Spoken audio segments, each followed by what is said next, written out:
ఈ cinema very relatable love story. And love story ఈ మధ్య కాలంలో ఆడతలే అన్నారు. So it is very difficult యాక్చువల్గా. సో ఐ హ్యాడ్ టు, అప్పుడే కొంచెం రిస్క్ అనిపించింది, but still I had that confidence that డెఫినెట్గా ఈ సినిమా రాసినప్పుడు కానీ తీస్తున్నప్పుడు కానీ I was very confident, still very confident. Love story అంటే ఇప్పుడు ఒక అమ్మాయి ఒక అబ్బాయి విడిపోతున్నారు, బాధ అవుతుంది, లేకపోతే లవ్ చేసుకుంటున్నారు అంటే ఆ ఎమోషన్స్ ఆడియన్స్ అంతా కనెక్ట్ కారు బేసికలీ. ఎందుకంటే ఇప్పుడు చాలా క్యాజువల్ అయిపోయింది రిలేషన్షిప్స్ అనేటి. సో దాని నుంచి ఎమోషన్ తీసుకురావడం చాలా కష్టం. So I tried my level best. You will enjoy. This is absolute family film అండి.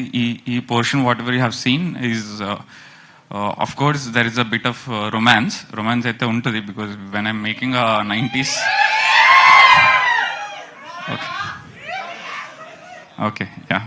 సో రొమాన్స్ ఉంటుంది, ఎందుకంటే ఇప్పుడు 90s తీసినప్పుడు చాలా న్యాచురల్గా తీసినాం అన్నారు. ఇది కూడా కొంచెం న్యాచురల్గా తీయడానికి ట్రై చేసినాం కంప్లీట్గా. Obviously what ever it is